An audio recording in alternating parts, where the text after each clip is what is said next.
यामिनी हामी भरते हुए कहती है, हाँ युग बाबू, ये द्वार आप खोलेंगे। युग हकलाते हुए कहता है, ये तुम क्या बोल रही हो? यामिनी, मैंने तुमसे कहा तो मुझे नहीं पता ये द्वार कैसे खुलेगा। मैं भला ये द्वार कैसे खोल सकता हूँ? यामिनी युग का हाथ थामते हुए बड़े ही प्यार से मनाते हुए कहती है, अब बस आप ही ये द्वार खोल सकते हैं युग बाबू, बस आप अपने ऊपर भरोसा रखिए। युग चुप ही रहता है। उसके कुछ समझ नहीं आ रहा था कि वो क्या करे। यामिनी उसे एक ऐसा काम करने के लिए बोल रही थी जिसके बारे में उसे कुछ पता ही नहीं था। यामिनी अपनी बात को आगे जारी रखते हुए कहती है, हर द्वार की कोई ना कोई चाबी होती है युग बाबू, और इस द्वार की चाबी आप स्वयं हैं। आप जरा खुद सोच कर देखिए, कभी न कभी तो ये द्वार खुला ही हुआ होगा ना, तभी तो वो भक्षानर इस सदृश कमरे के अंदर मेरी माँ को कैद कर पाया था, और चित्रा आंटी भी तो इसी द्वार से अंदर गई थी। युग को यामिनी की बातें समझ में आने लग गई थी कि वो उससे क्या कहने की कोशिश कर रही थी। यामिनी फिर बोल पड़ती है, पर यहाँ से जाने से पहले वो भक्षानर का अंश इस द्वार को अपनी शैतानी शक्तियों से बंद करके गया है, जिसे मैं भी नहीं खोल पा रही हूँ। पर आप इसे खोल सकते हैं क्योंकि आप भी उसी का एक अंश है। आप कैसे भूल सकते हैं कि आप भी उसी भक्षानर के वंशज हैं? अगर उसके अंदर इतनी ताकत है कि वो ये द्वार बंद कर सकता है, तो आपके अंदर इतनी काबिलियत है कि आप इस द्वार को खोल सकते हैं। युग ना में अपना सिर हिलाते हुए कहता है, नहीं यामिनी, मैं इसे नहीं खोल सकता। यामिनी, मुझे नहीं पता कि भक्षानर ने इस द्वार को अपनी किन शक्तियों से बंद किया है और ये द्वार किन शक्तियों से खुलेगा। यामिनी युग की आंखों में देखते हुए उस पर दबाव बनाते हुए कहती है, युग बाबू, आप कोशिश तो करके देखिए।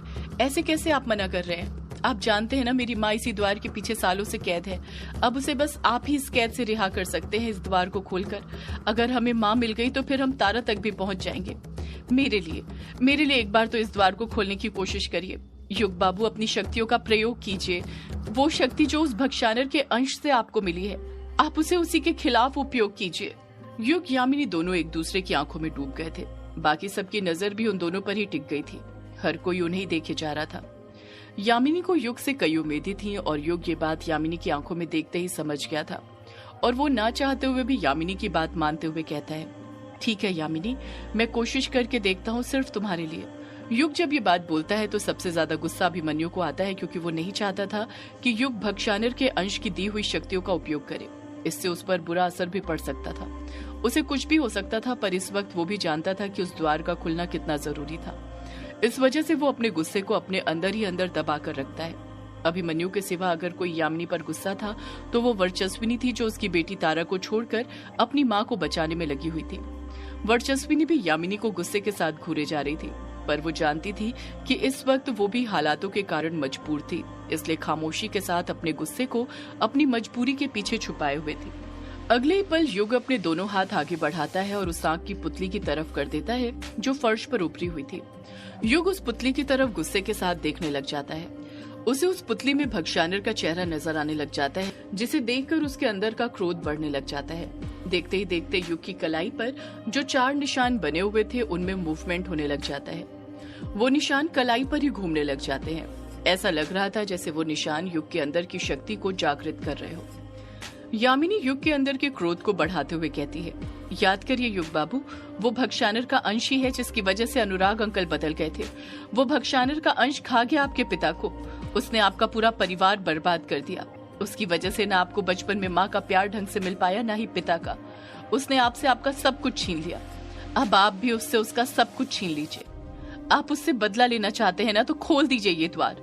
इसी के बाद उस भक्षानर का अंत हो पाएगा। यामिनी ये बात अच्छे से जानती थी कि युग के अंदर की शक्तियां तभी जागृत होती थीं जब उसे गुस्सा आता था, और इस वक्त वो युग को गुस्सा दिलाने की कोशिश कर रही थी। यामिनी की बात सुनकर युग का गुस्सा और ज्यादा बढ़ गया था, जिस कारण उसकी कलाई पर जो निशान बने हुए थे वो पीली रोशनी में चमकने लग जाते हैं, और अगले ही पल पानी की बूंद वाला निशान उभरता है और उसके हाथ से पानी की बौछारें निकलने लग जाती हैं, जो सीधे आंख की पुतली पर पड़ने लग जाती है। वो आंख की पुतली वो सारा पानी सोखने लग जाती है जो युग की हथेली में से निकल रहा था। वो द्वार अभी भी नजर नहीं आ रहा था और युग समझ गया था कि इससे भी कुछ नहीं होने वाला था। इसी वजह से युग अपनी दूसरी शक्ति का प्रयोग करने लग जाता है, और कुछ सेकंड बाद ही उसकी कलाई पर आग का निशान उभरता है और उसके हाथ से आग की बौछारें निकलने लग जाती हैं। वो भी पुतली पर ही पड़ रही थी, पर उससे भी कुछ नहीं होता है। देखते ही देखते युग के हाथ से हवा के तेज झोंके भी निकलते हैं, पर उससे भी कुछ नहीं होता है। वो द्वार नहीं खुलता है। युग ने अपनी पूरी ताकत लगा दी थी उस द्वार को खोलने के लिए, पर उससे कुछ नहीं हो पा रहा था। अगले ही पल युग अपनी तीनों शक्तियों का एक साथ उपयोग करता है। आग, पानी और हवा, तीनों की बौछारें एक साथ उस आग की पुतली पर मारने लग जाता है। पर हैरान करने वाली बात तो ये थी कि वो पुतली सब कुछ अपने अंदर सोख रही थी। ना ही कमरे के अंदर पानी भरने दे रही थी, ना ही आग को फैलने दे रही थी। सब शक्ति से बनी हुई चीजें उस पुतली के अंदर ही जा रही थी, जैसे वो पुतली खुद शक्ति का कोई केंद्र हो, जो युग की पूरी शक्ति को अपने अंदर समाहित करते जा रही थी। अभिमन्यु ने अपनी नजरें युग पर ही गड़ाई हुई थी और वो नोटिस कर रहा था कि युग जैसे जैसे अपनी शक्तियों का प्रयोग कर रहा था, वो थकते जा रहा था। सिर्फ युग थकते नहीं जा रहा था, बल्कि युग को देखने से ऐसा लग रहा था जैसे उसका चेहरा काला पड़ रहा हो। उसकी आंखें भी कुछ अजीब सी होने लग गई थी। अभिमन्यु की तरह बाकी सब भी युग को देखकर घबराने लग गए थे, पर यामिनी थी कि उसकी नजर पुतली पर ही थी। वो बस कैसे भी करके उस द्वार को खुला हुआ देखना चाहती थी, चाहे उसके लिए उसे कुछ भी खोना क्यों न पड़े। उसे इस चीज की कोई परवाह नहीं थी। युग को कुछ होता उससे पहले अभिमन्यु अपना एक कदम आगे बढ़ाता है और युग के दोनों हाथ नीचे करते हुए कहता है, बस बहुत हुआ युग, अब बस कर ये सब करना। यामिनी गुस्से के साथ अभिमन्यु से कहती है, ये तुम क्या कर रहे हो अभिमन्यु? अभिमन्यु यामिनी के लहजे में उसे पलटकर जवाब देते हुए कहता है, अपने दोस्त की जान बचा रहा हूँ, क्योंकि तुम्हें उसकी जान की जरा सी भी फिक्र नहीं है। यामिनी अभिमन्यु को घूरते हुए कहती है, ये तुम क्या बोल रहे हो अभिमन्यु? मुझे तुमसे ज्यादा फिक्र है युग बाबू की जान की। अभिमन्यु पलटकर कहता है, वो तो दिख ही रहा है यामिनी कि तुम्हें किसकी ज्यादा फिक्र है, युग की या फिर ये द्वार खुलने की। किसी की समझ नहीं आ रहा था कि अचानक से अभिमन्यु और यामिनी के बीच इतनी दुश्मनी क्यों हो गई थी, क्यों वो एक दूसरे से इस तरह लड़ने लग गए थे। यामिनी अभिमन्यु को गुस्से से ही घूरते रहती है, पलटकर कुछ नहीं कहती है। यामिनी जानती थी कि अभिमन्यु से बहस करना बेकार था और ये वक्त बहस करने का था भी नहीं, इसीलिए वो सीधे युग से ही बोल पड़ती है, युग बाबू आप रुक क्यों गए? द्वार खोलिए ना, मेरी माँ अंदर है। युग का चेहरा देखकर ही साफ समझ आ रहा था कि वो काफी थक चुका था, पर यामिनी जब ये बात बोलती है वो अपने आप को नहीं रोक पाता है और फिर अपने हाथ सामने की तरफ करने लग जाता है। अभी युग ने अपने हाथ सामने की तरफ किए ही थे कि तभी अभिमन्यु युग के दोनों हाथ पकड़ते हुए कहता है, मैंने कहा ना युग, अब तू कुछ नहीं करेगा, बस बहुत हुआ। अब तू अपनी जान को इस तरह खतरे में नहीं डालेगा, मैं तुझे तेरी शक्तियों का जरा भी यूज नहीं करने दूंगा। यामिनी गुस्से के साथ अभिमन्यु से कहती है, तुम युग बाबू को ऐसे नहीं रोक सकते अभिमन्यु, उन्हें मत रोको द्वार खोलने से। अभिमन्यु पलटकर कहता है, यामिनी मैं युग को द्वार खोलने से नहीं मरने से रोक रहा हूँ। तुम ये बात अच्छे से जानती हो कि युग उस द्वार को नहीं खोल सकता है।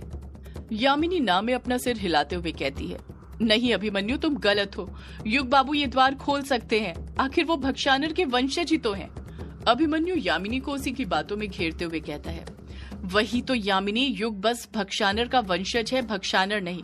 यामिनी फिर पलटकर कुछ कहने वाली थी कि तभी युग भारी आवाज में बड़बड़ा पड़ता है, आम यूम कोली यू कोली वाम हिम यू कोली चुवाक्रौ अदृश्य दृश्य भवती, आम यू कोली वाम हिम यू कोली चुवाक्रौ अदृश्य दृश्य भवती। युग बार बार यही बात दोहराने लग जाता है। सब लोग युग को हैरानी के साथ घूरने लग जाते हैं। किसी की भी समझ नहीं आ रहा था कि युग कर क्या रहा था। अगर सबने अपनी नजर युग पर जमाई हुई थी तो युग ने अपनी नजर आंख की पुतली पर जमाई हुई थी। वो एकटक उसे ही देख रहा था और वही अजीब सा मंत्र दोहराया जा रहा था। उसकी आवाज काफी भारी हो गई थी और कमरे के अंदर गूंजने लग गई थी। अभिमन्यु युग को टोकने का सोच ही रहा था कि तभी कायर अपने हाथ से आंख की पुतली की तरफ इशारा करते हुए कहता है, वो देखो वो क्या हो रहा है। जब सब लोग उस तरफ अपनी नजरें करते हैं तो देखते हैं कि आंख की पुतली के अंदर मूवमेंट होने लग गया था। वहां पर काला धुआं नजर आने लग गया था जो चक्र की तरह गोल घूम रहा था। देखते ही देखते आंख की पुतली के अंदर एक बड़ा सा छेद नजर आने लग जाता है। वो काला छेद इतना बड़ा था कि कोई भी इंसान उसके अंदर आसानी से जा सकता था। बिंदु उस छेद को देखते हुए कहती है, लगता है अदृश्य कमरे में जाने का द्वार खुल गया। कायर बिंदु की बात से सहमत होते हुए कहता है, मुझे भी यही लगता है। कछुआ युग को हैरानी के साथ देखते हुए कहता है, युग तुझे कैसे पता था कि ये द्वार इस तरह मंत्र जाप से खुलेगा, और तुझे इस मंत्र के बारे में कैसे पता? मैंने ऐसा मंत्र पहले कभी नहीं सुना, ये कौन सा मंत्र था? युग खामोशी खड़ा रहता है, कछुए के सवाल का कुछ जवाब नहीं देता है। वो तो हैरानी के साथ उस द्वार को ही देखने में लगा हुआ था। कछुआ फिर युग से पूछ पड़ता है, बता ना युग तुझे कैसे पता था कि। कछुआ अपनी बात पूरी करता उससे पहले ही युग बोल पड़ता है, मुझे नहीं पता कछुआ कि मुझे इस मंत्र के बारे में कैसे पता चला।